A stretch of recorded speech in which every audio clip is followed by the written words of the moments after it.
ज्योतिर्मय जगदीशे तेजो में अपार परम पुष्प पावन परम तुझको हम नमस्कार। सत्य ज्ञान आनंद के परम धाम श्री राम कुल को तो मेरा तुझे हो पे बहु प्रणाम। मुझे भरोसा राम तू दे अपना अनमोल रहूं मस्त चिंत में कभी ना दाम दो। गुरु जी को करिए वंदना भाव से बारंबार नाम सनूका से किया जिसने भव से पार। परम आदरणीय परम पूजनीय श्री स्वामी जी महाराज का कहना है, जो अपना नाम जानता है, अपना गाम जानता है और अपना रस जानता है, पता जानता है, उसको कहीं छोड़ाओ वह भटकेगा नहीं, अपने घर वापस आ जाएगा।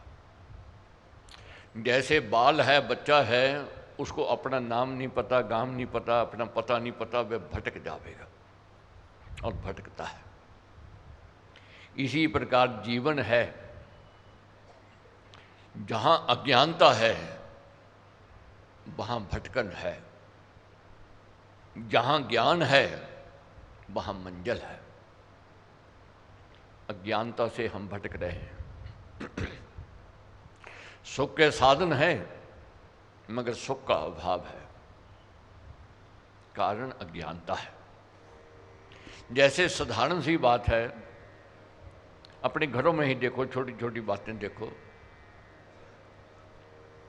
एक छोटा सा मोबाइल है, अगर जानते हैं कैसे चलाना है तो उसका लाभ है, उसका सुख है।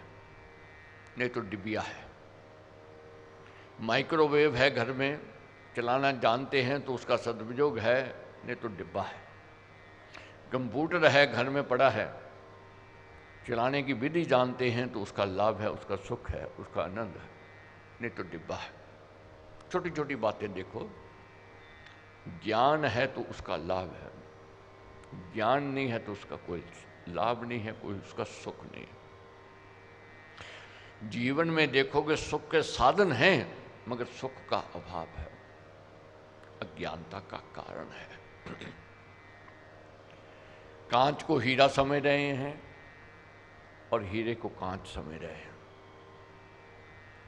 कांच क्या है, हीरा क्या है, इसका बोध नहीं है, इसकी समझ नहीं है। अपना कौन है और पराया कौन है, इसका बोध नहीं है, समझ नहीं है। मैं कौन हूँ और मेरा कौन है, इसका अभी बोध नहीं है, अज्ञानता है, ये नासमझी है, ये दुख का कारण बना हुआ है। महाराज ने दृष्टांत दिया,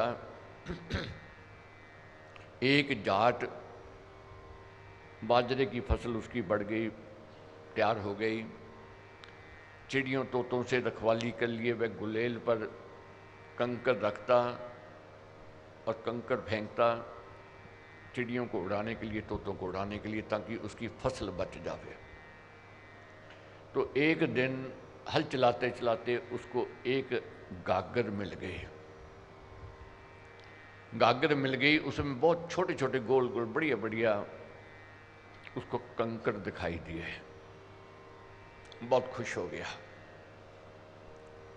किस बात के लिए खुश हो गया कि मेरे को कंकर उड़ाने के लिए, पक्षी उड़ाने के लिए अब कंकर ढूंढने की जरूरत नहीं पड़ेगी। अब मेरे पास कंकर आ गए हैं, अब मैं पक्षी उड़ाया करूँगा, फसल अपनी बचा लूँगा। इसी में आनंद ले रहा था, खुश था। क्या करता, गुलेल पर रखता, एक कंकर उड़ाता जाता और पास पड़ी पीछे नदी थी, उसमें वह गिरते गए। तो उड़ाते उड़ाते कंकर जब आखिरी रह गया तो गुलेल पर रखा उड़ाने लगा, तो उधर से संत आ गए। ये समझना है, भाग्य उदय होता है। जीवन जब तबाही की ओर जाता है, बर्बादी की ओर जाता है, अगर भाग्य में अच्छे दिन लिखे हैं तो संत मिलेंगे मिलेंगे, और संत ही बचाते हैं। और क्या हुआ, संत उधर से आ गए तो उन्होंने क्या देखा, गुलेल पर उसने बड़ा बढ़िया हीरा रखा है और लगा है पक्षी उड़ाने के लिए। तो क्या कहा, संत ने बड़े आश्चर्य में आकर उसको कहा, चौधरी तू घोर अनर्थ करने लगा है, इसको मत फेंक, ये तो बहुमूल्य हीरा है, इसका मूल्य बहुत है, बहुत कीमती है। हीरे का नाम सुनकर जाट मूछा खाकर भूमि पर गिर गया। वह जाट जो था जब हीरे का नाम सुना मूर्छित हो गया, गिर गया। मुनि ने पंखा करके जब उसको सचेत किया तो वह रोकर बोला, महाराज मैं बड़ा मूर्ख, मंदमती और भाग्यहीन मनुष्य हूँ। मैंने ऐसे हीरे तो कई सौ कंकड़ समझकर पक्षियों उड़ाने के निमित्त मैंने फेंक दिए। सैकड़ों ऐसे कंकड़ समझकर हीरे मैंने पक्षी उड़ाने के लिए फेंक दिए। यदि मैं उनके महत्व को जानता, मैं उनकी कीमत को जानता, आज मैं धनाढ्य सेठ होता। क्या कहता है वह किसान, मैं धनाढ्य सेठ होता अगर मैं उसकी कीमत जानता। मुनि ने कहा, सौभ्य गई सो गई अब राख रही को, अब उसको क्या रोना है, अब तो चले गए, निकल गई हाथ में।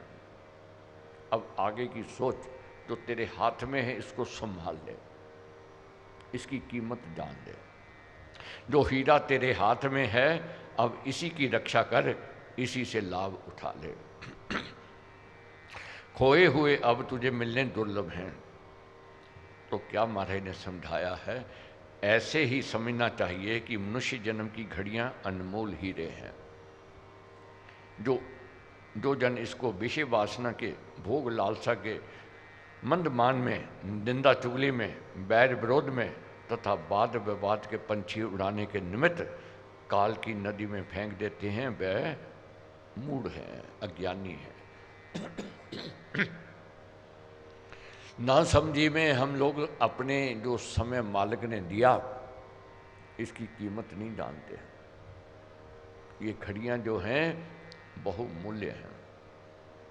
जो दिन चढ़ता करता हानि, फिर भी हर्षित है अभिमानी। जो रात बीती जाती फिर लौट नहीं आते। ये जो जीवन दिया मालिक ने, ये गिनती के दिए हुए हैं ये स्वास्थ्य, मगर हम इसका दुरुपयोग करते हैं विषय वासनों में, भोग विलास में, निंदा चुगली में, इसी में समय बर्बाद कर लेते हैं। मगर जो समझदार हैं इस घड़ियों का सदुपयोग करते हैं अपने कल के लिए, अपने मोक्ष की, लक्ष्य की प्राप्ति के लिए, आगे बढ़ने के लिए। अज्ञानता में देखो वह किसान हीरे को कंकड़ समझता रहा। क्या समझना है, मालिक सुअवसर देता है, मौका देता है, मगर हम लोग चूक जाते हैं ना समझी के कारण, अज्ञानता के कारण। अगर वही ज्ञान हो, वही बोध हो तो उसी का सदुपयोग कर सकते हैं। तो महाराज ने उदाहरण दी कि एक बनिया था, बहुत लालची था, लोभी था। तो एक दिन उसको खेत में चलते चलते 5 महारत्न मिल गए, चमचम कर रहे थे, मिल गए, मगर उसकी कीमत नहीं जानता था। तो घर आया, उसने बच्चों को दे दिया खेलने के लिए उन कंकरों को। तो बच्चों ने खेल कूद में उस कंकरों को चूर्ण बना दिया, तोड़ दिए, चूर्ण बना दिया। तो उधर से एक दिन संत आए। संतों ने क्या देखा कि इतने बहुमूल्य कीमती हीरों को बच्चे चूर्ण बना रहे हैं, बहुत दुख हुआ। उसने चूर्ण देखते ही अपने मित्र को कहा, अरे ये चूर्ण अति दुर्लभ रत्नों का है, ये तूने घोर अनर्थ कर डाला है, ऐसे रत्नों का बाल क्रीड़ा में चूर चूर करवा दिया। ये सुनकर वह लोभी बनिया बहुत ही पछताया, परंतु उस समय उसका पश्चाताप व्यर्थ था। अब तो वह चूर हो चुके थे, चूर्ण बन चुके थे, अब रोने से क्या मिलने वाला था। इसी प्रकार जो मनुष्य मानव जन्म को 5 ज्ञानेंद्रियों के महामूल्य रत्नों को केवल विषय वासना के बाल खेल में खो देते हैं, अविवेक और अविचार वश इनका चूर्ण कर डालते हैं, वे पीछे पछताया करते हैं। फिर ऐसा रत्न रूप जन्म मिलना दुर्लभ होता है। तो इसलिए जानना है, समझना है, ये मानव तन मिला है 84 लाख जीने के पश्चात मिला है। दुख सुख आवेंगे आवेंगे, क्यों आवेंगे? ये हमारे पुण्य और पाप कर्मों का फल है, जो मिलेगा ही मिलेगा। जो पुण्य कर्म किए हैं उसका सुख फल मिल रहा है, जो पाप कर्म हमने किए हैं उसका फल दुख मिल रहा है। अब जब तक बोध नहीं होवेगा, ज्ञान नहीं होवेगा, तब तक बुराई से किनारा नहीं होवेगा, अशुभ कर्मों से किनारा नहीं होवेगा। इसलिए जागना है, नहीं जागेंगे तो फिर बाद में पछतावा होवेगा, मुश्किल आ जाएगी। परमेश्वर के दरबार में कोई पक्षपात नहीं है, बड़ा है छोटा है, अमीर है या गरीब है, राजा है या प्रजा है, उसके लिए सब एक समान है। वह फल देता है सबको उसके कर्मों के अनुसार।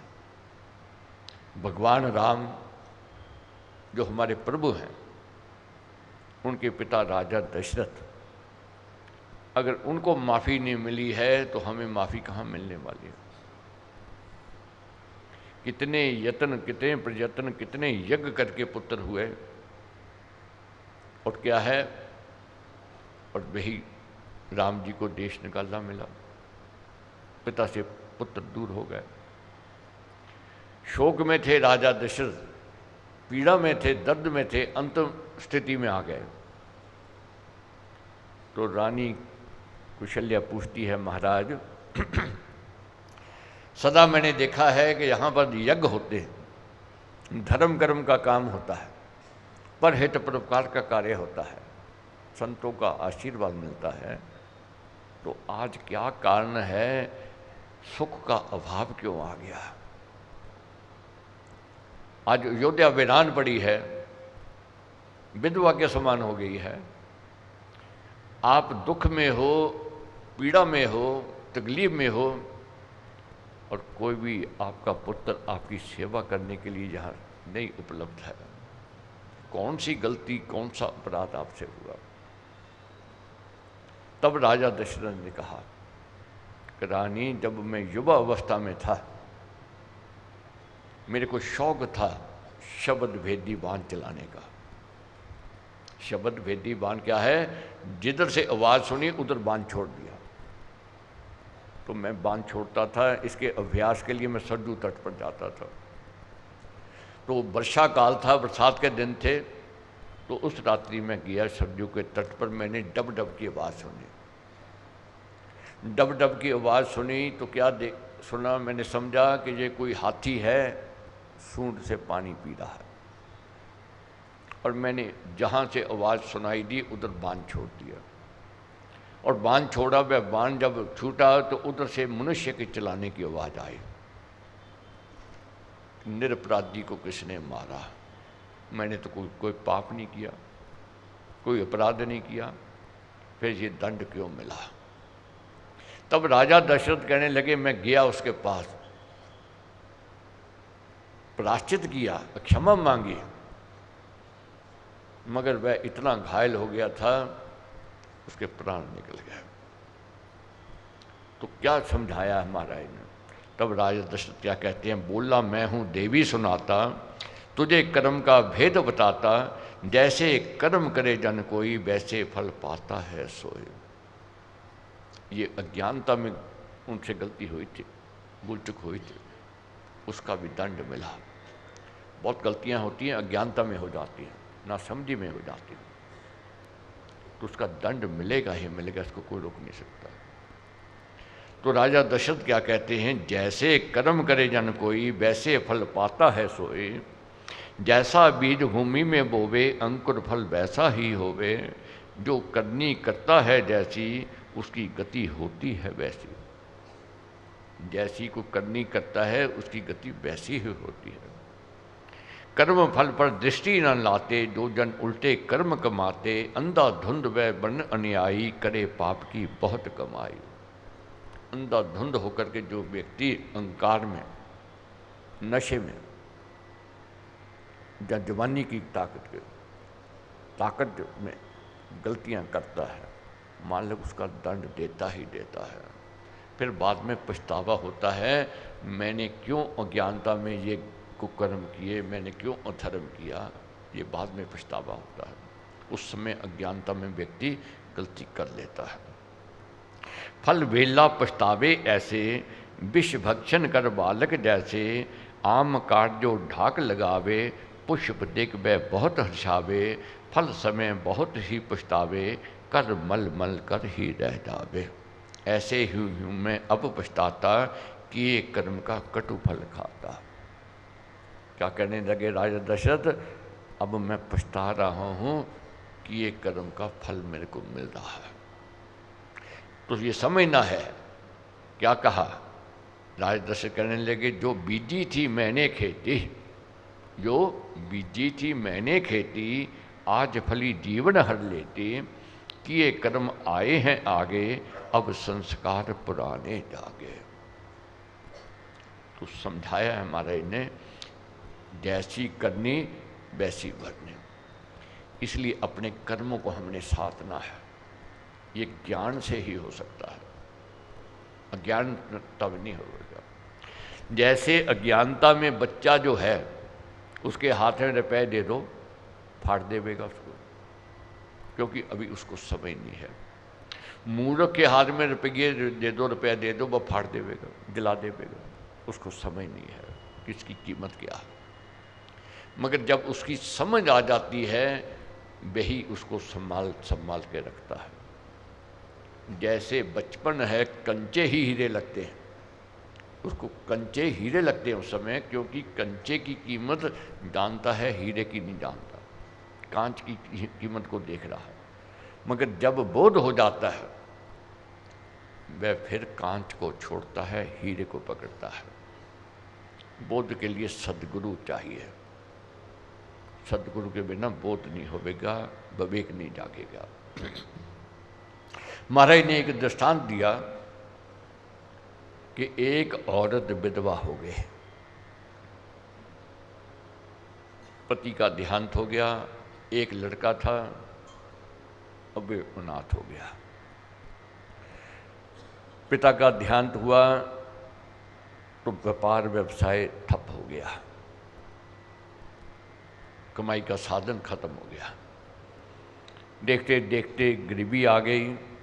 तो एक दिन माँ कहने लगी, बेटा तेरे पिता ने मेरे को एक हीरा दिया था, कहा था इसको संभाल के रख लो, ये आड़े समय में काम आवेगा, मुश्किल की घड़ी में काम आवेगा। तो मैं तेरे को हीरा देती हूँ, इसको बेच दो, दिलदत्ता हमारी दूर हो जाएगी। तो पुत्र ने कहा, अच्छा माँ दे दो हीरा, तो कहाँ जाऊँ? तो कहने लगी, माँ तेरे पिता के मित्र जौहरी हैं, उनके पास चल जाओ, ठीक कीमत दे देंगे, मेरे को उन पर विश्वास है, भरोसा।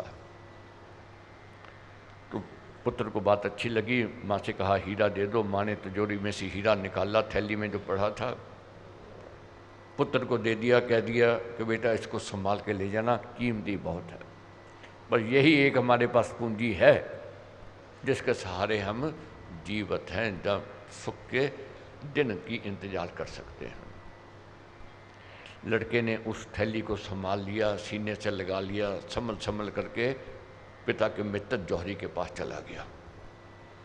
जौहरी के पास जब गया तो उसने पूछा, बेटा कैसे आए हो? तो उसने अपनी बात सुनाई कि कहने लगा, पिता के देहांत के पश्चात घर में रोटी की लाचारी हो गई है, व्यापार ठप हो गया है, दिलदत्ता आ गई है।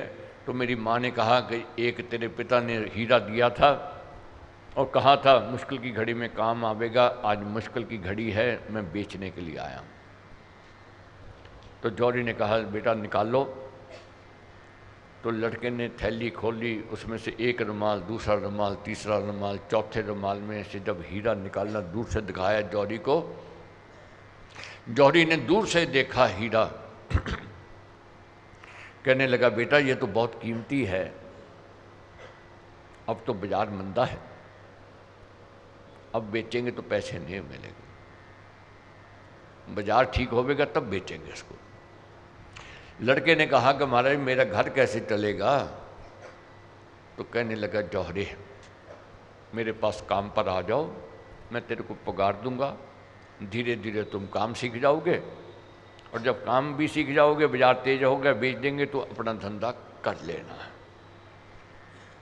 लड़के को बात बहुत अच्छी लगी, संभाल लिया हीरा, डालने लगा। फिर जौहरी ने कह दिया, अरे कीमती है, इसको संभाल के रखना। संभल के आया माँ के पास, बात कही कि ऐसे जौहरी ने कहा, और माँ को भी बात अच्छी लगी, और माँ को हीरा संभाल लिया। माँ ने उसको तिजोरी में रख लिया। दूसरे दिन से लड़का काम पर जाना शुरू कर दिया। धीरे धीरे धीरे वह लड़का काम सीख गया, समझ आ गई उसको, कांच क्या है, हीरा क्या है, परख हो गया। उधर बाजार तेज हो गया। जब बाजार तेज हो गया तो जौहरी ने कहा कि जाओ बेटा हीरा ले आओ, अब बेच देते हैं, बाजार तेज है।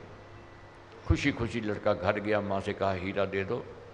माँ ने थैली निकाली, दे दिया, कहने लगी बेटा संभाल के ले जाना। ले आया। जौहरी के पास जब लेकर के आया, थैली देने लगा तो जौहरी क्या कहता है कि बेटा अब काम तुम देखते हो, दाम तुम लगाते हो, इसलिए काम तुम देखो, दाम तुम लगाओ, जो उचित है वह लगा दो। तो लड़के ने थैली खोल ली, एक रुमाल, दूसरा रुमाल, तीसरा रुमाल, चौथे रुमाल में से जब हीरा निकाला, हाथ में रखा, हाथ में रखते ही फेंक दिया। जौहरी कहने लगे, अरे भाई क्यों हीरे को फेंक रहे हो? तब कहने लगा वह लड़का, महाराज ये हीरा नहीं, ये तो कांच है। तब जौहरी ने कहा, हाँ बेटा मैं जानता था ये कांच है, मगर तुम उस समय इसको हीरा समझ रहे। तो लड़के ने उलाना दिया कि उस समय आपने क्यों नहीं कहा मेरे को ये कांच है। तब उसने कहा कि तुम उस समय विषाद में थे, दुख में थे। अगर मैं कह देता कि ये कांच है, तेरा मन टूट जाता, तेरी हिम्मत छूट जाती, और तेरे मन में ये संशय आ जाता कि मेरे पिता के मित्र ने मेरे से द्रोह किया है। मगर आज तेरे को समझ आ गई है कि हीरा क्या है, कांच क्या है, अब तूने खुद निर्णय किया है। यही समझना है जीवन में, यही है, जब खुद निर्णय करेंगे तभी बात बनेगी। पहले हीरे को कांच ही समझ रहे हैं, अपने इस शरीर को, इस जीवन को जो हमें मिला है, विषय वासनों में ही लगाते हैं, बुरे कामों में ही लगाते हैं। शराब पीनी, जुआ खेलना, मैं खाने में जाना, इसी में समय बर्बाद। मगर जब बोध होता है, जब समझ आती है, जब इस शरीर को हीरा समझने लगते हैं, फिर तौबा करता है व्यक्ति कि मैं गलती कर रहा था, फिर पछतावा होता है। जौहरी ने कहा अब तुम निर्णय करोगे तब बात बनेगी। इसी प्रकार जब हम निर्णय करेंगे खुद, तब बात बनेगी। जैसे जौहरी मिला उस लड़के को, उसका भाग्य बदल गया। जौहरी ना मिलता तो वह मंद भाग्य वाला ही रहता, भटकता रह जाता। इसी प्रकार जब सद्गुरु मिल जाते हैं, वही दिशा दिखाते हैं, वही पत्थर मंजिल की ओर ले जाते हैं। इसलिए अपने भाग्य की सराहना करनी है। हमें करने वाले संत मिले हैं, सद्गुरु मिले हैं, उनके उपदेशों का मनन करके, उनके चिंतन करके जानना है कि कांच क्या है और हीरा क्या है।